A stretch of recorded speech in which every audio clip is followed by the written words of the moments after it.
ओम शांति। आज बाप दादा के 5 जनवरी 2022 के ईश्वरीय महावाक्य हैं। मीठे बच्चे, तुम्हें अभी नया जीवन मिला है। पुराना जीवन बदल गया है क्योंकि तुम अब ईश्वरीय संतान बने हो। तुम्हारी प्रीत एक बाप से है। प्रश्न: ब्राह्मण जो देवता बनने वाले हैं उनकी मुख्य निशानी क्या होगी? उत्तर: वह ब्रह्मा की मुख वंशावली ब्राह्मण सभी एक मत वाले होंगे। उनमें कभी मतभेद नहीं हो सकता, आपस में फूट नहीं पड़ सकती। लौकिक में जो ब्राह्मण कहलाते उनमें तो अनेक मतें होती हैं। कोई अपने को पुष्करणी कहलाते, कोई सार सिद्ध। तुम ब्राह्मण एक बाप की मत से देवता बनते हो।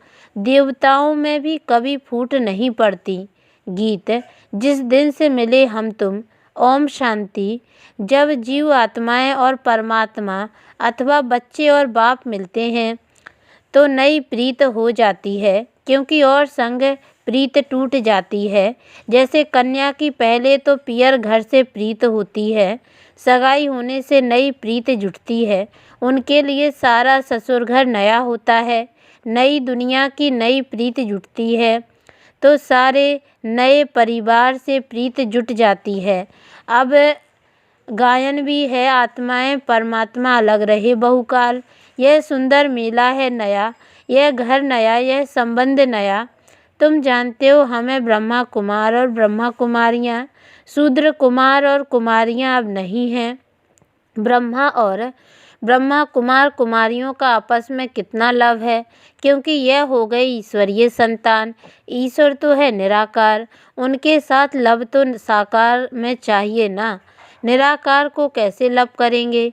आत्मा शरीर से अलग हो जाती है तो लव नहीं होता। आत्मा और परमात्मा जब साकार में मिले तब लव हो। निराकार रूप में भल गाते रहते हैं, तुम माता पिता तुम आओ तो तुम्हारी कृपा से हमको सुख घनेरे मिलें। पतित पावन आओ गाते हैं ना, बरोबर भारत महान था तो अथाह सुख था, उसका नाम ही सुखधाम।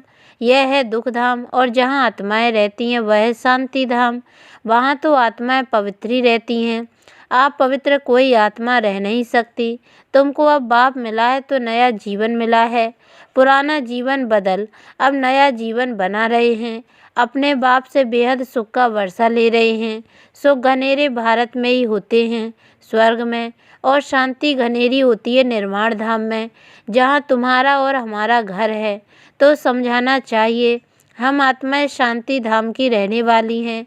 बाप भी वहाँ का रहने वाला है। वह हमारे माफिक जन्म मरण के चक्कर में नहीं आते हैं। वह भी आत्मा परंतु परम आत्मा है, परम धाम में रहने वाले हैं। हम आत्माएं भी परम धाम में रहने वाले परम पिता परमात्मा के बच्चे थे। घर तो हम सबका वही है।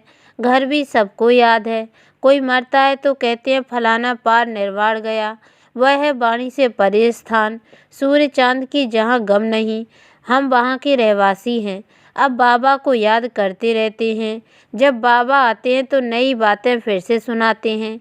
मनुष्य इस ड्रामा को जान जाएं तो बोलें, हम जो कदम उठाते हैं सेकंड बाय सेकंड नया है। बेहद का ड्रामा फिरता रहता है। तो बाप आकर नई बातें सुनाते हैं। तुम बच्चों को त्रिकालदर्शी त्रिनेत्री बना रहा हूँ। बाप ब्रह्मांड का मालिक है तो त्रिलोकी का भी मालिक है ना, क्योंकि तीनों ही लोगों की नॉलेज देते हैं। तुम त्रिलोकी के मालिक नहीं बनते हो, तुम विश्व के महाराजा महारानी बनते हो। त्रिलोकी अर्थात तीनों लोकों को जाना जाता है। मालिक तो एक लोक स्वर्ग का बनते हो। तो यह है नई नई बातें। बाबा के बच्चे बनते ही हैं वर्षा लेने के लिए। कोई को भी यह समझाना बड़ा सहज है। पूछो भगवान से तुम्हारा क्या संबंध है? भगवान तो है स्वर्ग का रचयिता, माता पिता है।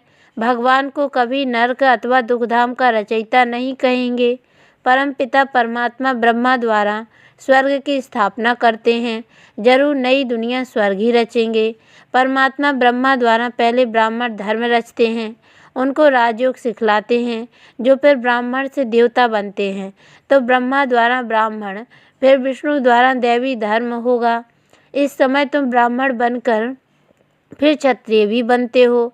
विष्णु धर्म में जाते हो, अभी ईश्वरीय धर्म अथवा ब्राह्मण धर्म में आए हो, फिर भविष्य दैवी धर्म में जाएंगे। ब्राह्मण धर्म भी चाहिए ना। प्रजापिता ब्रह्मा द्वारा मुख वंशावली ब्राह्मण रचे, वह ठहरे बच्चे।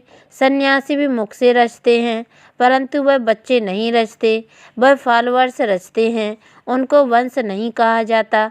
मुख से कहते हैं तुम हमारे फॉलोअर्स हो, वंश को तो वर्षा मिले, यह तो तुम बच्चे जानते हो। दिन प्रतिदिन ब्रह्मा मुख वंशावली की वृद्धि होती जाएगी, बीके बहुत होते जाएंगे। जितने देवताएं बनने होंगे उतने ब्राह्मण जरूर बनेंगे। परमपिता परमात्मा ब्रह्मा द्वारा मनुष्यों को ब्राह्मण से देवता बनाते हैं तो जरूर स्वर्ग के मालिक होंगे। उनके लिए ही गायन है, मनुष्य से देवता। तो यह बाबा आकर नई नई बातें सुनाते हैं। नई दुनिया के लिए नई बातें होने के कारण शास्त्रों में कहाँ भी यह बातें नहीं हैं, इसलिए मनुष्य मूझते हैं। तुम्हारे यह है ईश्वरीय संप्रदाय, परंतु जो ईश्वरीय संतान बनकर फिर ईश्वर को फारकती दे देते हैं वह फिर आसुरी संप्रदाय बन पड़ते हैं। एक बारी मम्मा बाबा कहा, ज्ञान सुना तो उनको वर्षा जरूर मिलेगा। मम्मा बाबा कहते रहते हैं, लिखते भी हैं पिताश्री मातेश्वरी। प्रजापिता ब्रह्मा तो मशहूर है ना, शिव बाबा भी नामी ग्रामी है। आत्मा कहती है गॉड फादर। बाप कहते हैं मैं पहले पहले प्रजापिता ब्रह्मा को अडॉप्ट करता हूँ। यह ब्रह्मा के अडॉप्शन सब ब्राह्मण हैं, तो नई रचना हुई ना। जरूर बहुत होंगे, इतने सब विष से थोड़े ही पैदा हो सकते। गाया भी जाता है प्रजापिता ब्रह्मा और जगदम्बा। ब्रह्मा भी एक, विष्णु भी एक, लक्ष्मी नारायण भी एक, जगदम्बा भी एक होती हैं। इन्हीं फीचर्स वाला फिर कभी नहीं देखेंगे। हर एक मनुष्य फिर कल्प बाद ही उसी फीचर्स में देखा जा सकता है। यहाँ तो एक ही को बहुत फीचर्स में बना देते हैं। यहाँ बहुतों के नाम राधे कृष्ण हैं, परंतु समझते थोड़ी हैं। राधे कृष्ण तो स्वर्ग के फर्स्ट प्रिंस प्रिंसेस का नाम है। हम तो पतित हैं, हम कैसे यह नाम रख सकते हैं। तो शिव बाबा यह नई नई बातें सुनाते हैं। नई दुनिया के लिए यह नई बातें, नया ज्ञान है। बाप कहते हैं हमने ही कल्प पहले भी नई बातें सुनाई थी, अब फिर सुना रहे हैं। तुम अभी सुन रहे हो, तुम देवी देवता बन जाएंगे तो फिर यह ज्ञान खलास हो जाएगा। इतनी ऊंची चढ़ाई है, यह भी गाया हुआ है। आश्चर्यवत अपने बाप के बनंती सुनंती, औरों को भी सुनावंती, फिर भी अहो माया भागंती हो जाते हैं। फिर किसको यह कह भी नहीं सकते कि बीके के पास चलो। यह भी ड्रामा में नूंद है, नथिंग न्यू। बहुत आते और जाते रहेंगे। भट्टी में बैठे हुए भी माया से हार खाकर भागंती हो गए। स्वर्ग में तो आएंगे, जैसा पुरुषार्थ किया है वैसा पद पाएंगे। अपने लिए व अपने संबंधी आदि के लिए कोई पूछे तो बता सकते हैं, खुद भी समझ सकते हैं कि इस हालत में क्या पद होगा। बाप बैठ समझाते हैं। दिल्ली में सब धर्मों की कॉन्फ्रेंस होती है। अब कॉन्फ्रेंस करते हैं कि सृष्टि पर शांति कैसे स्थापन हो, या आपस में मिलकर एक कैसे हो जाएं। एक तो हो न सके। रिलीजियस हेड की कॉन्फ्रेंस है, परंतु उनको तो पता नहीं है कि धर्म नंबरवार कैसे है। पहला नंबर धर्म कौन सा है। रिलीजियस हेड्स माना जिसने धर्म स्थापन किया वह हेड्स आए। जैसे चीफ मिनिस्टर की कॉन्फ्रेंस होती है तो उसमें कलेक्टर व जज आदि नहीं आ सकते। गवर्नर्स की आपस में कॉन्फ्रेंस होगी तो गवर्नर्स ही आएंगे। हाँ करके गवर्नर अपने प्राइवेट पॉटरी आदि को साथ में ले आएं। विचार करना चाहिए कि ये सब धर्म नंबरवार कैसे स्थापन होते हैं। सबसे बड़ा धर्म कौन सा है। आदि सनातन तो देवी देवता धर्म ही था। उस धर्म का हेड कहाँ, वह धर्म किसने स्थापन किया। कृष्ण तो अभी है नहीं तो फिर कृष्ण को मानने वाले चाहिए। वह है वल्लभाचारी, तो जरूर हमारा देवी देवता धर्म था। वह फिर हिंदू धर्म कह देते हैं, परंतु हिंदू धर्म तो है नहीं। देवता धर्म का भी अभी कोई है नहीं। तो धर्मों के हेड्स आने चाहिए, साथ में भल पॉटरी आदि को भी ले आएं। मुख्य धर्म तो हैं ही 4, उनके हेड्स चाहिए। देवी देवता का हेड कौन। गाते तो हैं goddess of knowledge Saraswati, Prajapita Brahma, तो जरूर यही बड़े होंगे। वह भी समझेंगे ब्रह्मा से ब्राह्मण धर्म हुआ, परंतु ये नहीं जानते कि ये ब्राह्मणों को कैसे पढ़ाकर देवता बनाते हैं। वह ब्राह्मण लोग भी कहते हैं हम ब्रह्मा की संतान हैं, परंतु कैसे पैदा हुए यह नहीं जानते। फिर ब्राह्मणों में भी कोई पुष्करणी, कोई सार सिद्ध, कोई कैसे हैं। यहाँ तो ब्रह्मा के बच्चे ब्राह्मण ही ब्राह्मण हैं और कोई फूट इनमें पड़ती नहीं है। दूसरे ब्राह्मणों में फूट पड़ती है, इनमें नहीं। न कभी देवताओं में फूट पड़ती है। सूर्यवंशी सब सूर्यवंशी, मतभेद की बात नहीं। फूट में कितना नुकसान हो जाता है। तो बाप से तुम यह नई नई बातें सुनते हो ना। कोई गीत नहीं गाते हैं, नॉलेज देते हैं नए प्रकार की, सारी सृष्टि चक्र की नॉलेज देते हैं जो धारण करनी है। ऐसा जो बाप टीचर गुरु उनको फारकती दे, पढ़ाई थोड़ी छोड़ देनी चाहिए। पढ़ाई छोड़ी गोया बाप को छोड़ा, स्टूडेंट नहीं तो बच्चे भी नहीं। बाप को छोड़ा गोया वर्षे को गवाया। पतित पावन एक ही बाप है। बाप कहते हैं अब कयामत का समय है, सबको वापस जाना है। हिसाब किताब चुकतू कर। सोना आग में डालते हैं तो प्योर हो जाता है। अब आग तो सारी दुनिया को लगनी है, परंतु इस आग में पावन नहीं हो सकेंगे। इसमें योग बल की बात है। या तो फिर सजाएं खाकर शरीर छोड़ेंगे, हिसाब किताब चुकतू होगा। पाप का हिसाब किताब चुकतू कर फिर पावन होकर वापस जाना है। वापस जाने का भी समय यह है। महाभारत की लड़ाई भी है, होली भी मनाते हैं। रावण राज्य खत्म हो जाना है, फिर राम राज्य में तो बहुत थोड़े होते हैं, अभी रावण राज्य में तो बहुत हैं।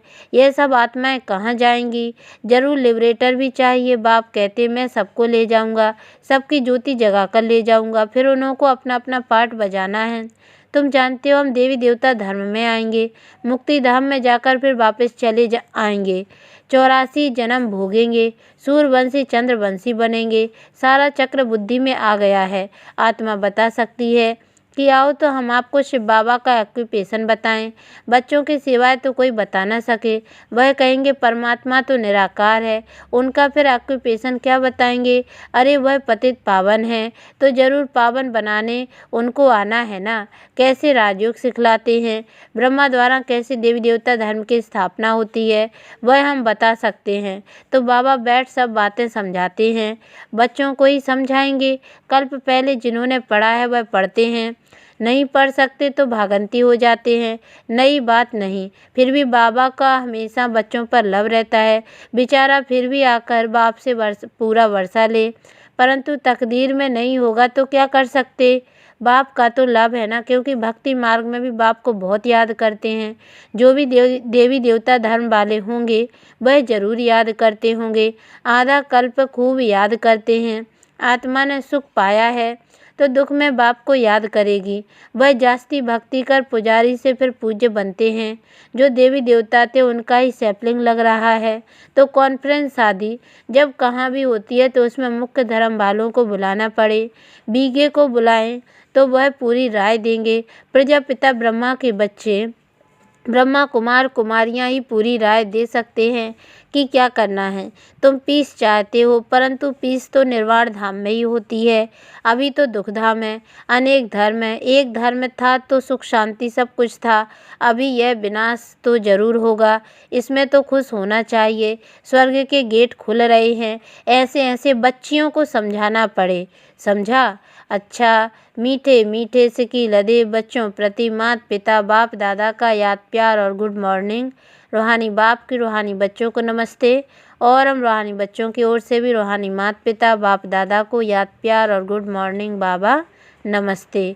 धारणा के लिए मुख्य सार है, पहली पॉइंट है कभी भी बाप को व पढ़ाई को छोड़ वर्षा नहीं गंवाना है, एक मत हो रहना है। दूसरी पॉइंट है सजाओं से छूटने के लिए योग बल से पुराने सब हिसाब किताब चुकतू करने हैं। वरदान ट्रस्टीपन की स्मृति से निमित्त समझ हर कार्य करने वाले। डबल लाइट भाव निमित्तपन का भाव बोझ को सहज खत्म कर देता है। मेरी जिम्मेवारी है, मेरे को ही संभालना है, मेरे को ही सोचना है तो बोझ होता है। जिम्मेवारी बाप की है और बाप ने ट्रस्टी अर्थात निमित्त बनाया है। इस स्मृति से डबल लाइट व उड़ती कला का अनुभव करते रहो। जहाँ मेरा है वहाँ बोझ है, इसलिए कभी किसी भी कार्य में जब बोझ महसूस हो तो चेक करो कहीं गलती से तेरे के बजाय मेरा तो नहीं कहते। स्लोगन हर बोल में आत्मिक भाव शुभ भावना हो तो कोई भी बोल व्यर्थ नहीं जा सकता। लवलीन स्थिति का अनुभव करो। जैसे कोई सागर में समा जाए तो उस समय सिवाय सागर के और कुछ नज़र नहीं आएगा। ऐसे आप बच्चे सर्वगुणों के सागर में समा जाओ। बाप में नहीं समाना है, लेकिन बाप की याद में स्नेह के सागर में समा जाना है। ओम शांति।